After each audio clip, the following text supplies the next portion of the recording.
মৰমৰ ছাত্ৰ-ছাত্ৰীসকল, পঢ়া শুনাৰ উপৰিও আমি বক্তৃতা দিয়াটো এটা স্কিল হয় বা দক্ষতা হয়। বহু ছাত্ৰ-ছাত্ৰীয়ে পঢ়া শুনা বহুত ভাল, কিন্তু বক্তৃতা দিব লাগিলে পিছুৱাব লগা হয়। আৰু তেনেকুৱা কাৰণটো হৈছে তোমালোকৰ সাহস গোটাব নোৱাৰাৰ কাৰণে। আৰু সেয়েহে তোমালোকে সংকল্প লোৱা যে 5 ছেপ্টেম্বৰত আমি সাহস গোটাই আমি শিক্ষক দিৱসৰ উপলক্ষে 2 এষাৰ বক্তব্য ৰাখিম। আৰু সেয়েহে এই সাহস গোটাবৰ কাৰণে তোমালোকৰ বাবে লৈ আহিছো এখন ধুনীয়াকৈ লিখি লৈ আহিছো ভাষণ। কেনেকৈ ভাষণ দিব লাগে আটাইখিনি মই লৈ আহিছো। তোমালোকে এইখিনি ধুনীয়াকৈ 2-3 বাৰ চালে তোমালোকে ভাষণ দিব পাৰিবা। ছাত্ৰ-ছাত্ৰীসকল, এতিয়া যদি তোমালোকে পিছুৱাই থাকা, ভৱিষ্যতে কেতিয়াও তোমালোকে ৰাইজৰ আগত 2 এষাৰ কথা কোৱাৰ সাহস গোটাব নোৱাৰিবা। গতিকে এইটো সোণালী সুযোগ, তোমালোকে ধুনীয়াকৈ পাৰিবা বুলি মই আশা কৰিছো সকলো ছাত্ৰ-ছাত্ৰীয়ে। ঠিক আছে, 5 ছেপ্টেম্বৰ শিক্ষক দিৱস। আজি 5 ছেপ্টেম্বৰ শিক্ষক দিৱস উপলক্ষে আয়োজিত এই মহান অনুষ্ঠানত উপস্থিত মোৰ প্ৰিয় শিক্ষাগুৰুসকলক আন্তৰিকভাৱে শ্ৰদ্ধাপূৰ্বক প্ৰণাম জনাইছো। আৰু মোৰ সহপাঠী বন্ধু বান্ধৱীক অন্তৰৰ পৰা মৰম আৰু শুভেচ্ছা জ্ঞাপন কৰি মই মোৰ সংক্ষিপ্ত বক্তৃতা প্ৰদান কৰিছো। শিক্ষকসকল হ'ল একোটা জ্বলন্ত মমবাতিৰ দৰে, যিয়ে নিজে প্ৰজ্বলিত হৈ ছাত্ৰ-ছাত্ৰীসকলৰ জীৱনক আলোকিত কৰে। তেওঁলোকৰ মাজত আমি পাওঁ বুদ্ধিমত্তাপূৰ্ণ নিৰ্দেশনা, শৃংখলা আৰু মৰম ভালপোৱা। এজন সফল মানুহৰ পিছফালে শিক্ষক যে কিমান গুৰুত্বপূৰ্ণ ভূমিকা পালন কৰে তাৰ নতুনকৈ কিবা বুলিবলৈ নাই।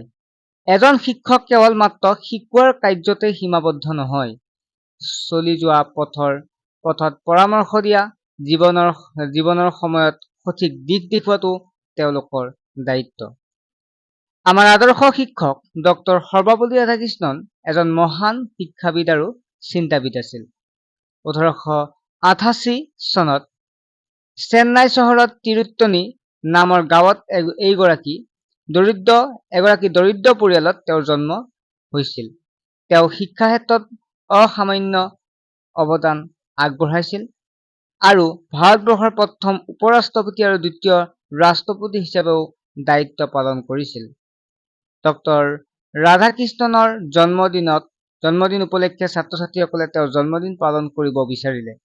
তেতিয়া তেওঁ বিনম্ৰভাৱে পৰামৰ্শ দিলে যে তেওঁৰ জন্মদিনৰ পৰিৱৰ্তে যদি সমগ্ৰ শিক্ষকসকলক সন্মান প্ৰদৰ্শন কৰা হয়, তেতিয়া তেওঁ বিশেষভাৱে কৃতজ্ঞ হ'ব। সেই দিনৰ পৰা 5 ছেপ্টেম্বৰ ভাৰতত শিক্ষক দিৱস হিচাপে পালন কৰা আৰম্ভ হৈছে। প্ৰত্যেকজন শিক্ষাগুৰুৱেই শিক্ষা, সংস্কৃতি আৰু আদৰ্শৰ প্ৰতি অবিচল থাকে। লগতে তেওঁলোকৰ দীৰ্ঘায়ু কামনা কৰোঁ আৰু তেওঁলোকৰ প্ৰতি শ্ৰদ্ধা আৰু সন্মান নিবেদন কৰোঁ। এইদৰে মই মোৰ চমু বক্তব্য সামৰণি মাৰিছো। ছাত্ৰ-ছাত্ৰীসকল, এইখিনি ধুনীয়াকৈ তোমালোকে 2-3 বাৰ প্ৰেক্টিচ কৰিলে পাৰিবা। আৰু তোমালোকে প্ৰথম অলপমান খেলি মেলি হ'ব পাৰে প্ৰথম ভাষণ দিয়াত, কিন্তু এইটো নহয় তোমালোকে ছাকচেছ হোৱা নাই। তোমালোকে যে বহুজন ছাৰ বাইদেউসকল বা ল'ৰা ছোৱালীৰ আগত যে ক'ব পাৰিছা, সেইখিনিয়ে তোমালোকক ক্ৰেডিট। আজি অলপ ভালদৰে ক'ব নোৱাৰিব পাৰা, কিন্তু ভৱিষ্যতে পাৰিবা। গতিকে তোমাৰ যদি কিবা ভুলো হয়, তেতিয়া তোমালোকে মন মাৰিবলগীয়া একো নহয়। ছাত্ৰ-ছাত্ৰীসকল, মই আশা কৰিম তোমালোকে সকলোৱে চেষ্টা কৰিবা। ছাৰ বাইদেউসকলে নোকোৱাকে তোমালোকে গৈ কেনে ভাষণ দিব চেষ্টা কৰিবা। চাবা তোমালোকে লাহে লাহে তোমালোকে ভাষণ দিব পাৰিবা আৰু ভৱিষ্যতে তোমালোকে 10 জনৰ আগত কথা কোৱা সাহস গোটাব পাৰিবা। যদি তোমালোকে পঢ়িব জানা বহুত, যদি তোমালোকে ভাষণ দিব নাজানা, তেতিয়া তোমালোকৰ যিটো গুণটো মানুহৰ আগত প্ৰকাশ নাপাব, তোমালোকৰ প্ৰতিভাটো মানুহৰ আগত প্ৰকাশ নাপাব।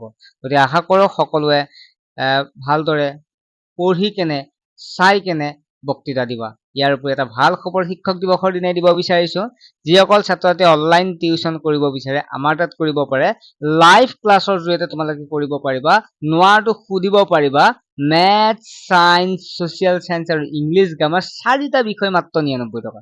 গতিকে যিসকল ছাত্ৰ-ছাত্ৰী জইন হ'ব বিচাৰে হোৱাটছএপ নম্বৰত SMS কৰক আৰু জইন হওক। আৰু চেনেলটো ছাবস্ক্ৰাইব কৰি ৰাখিবা। যিমান পাৰোঁ তোমালোকক হেল্প কৰিম আৰু তোমালোকে আগবাঢ়ি যাবৰ কাৰণে চেষ্টা কৰিবা। ঠিক আছে, ভালদৰে পঢ়া শুনা কৰা, আগবাঢ়ি যোৱা, সেয়ে আশা কৰিলোঁ।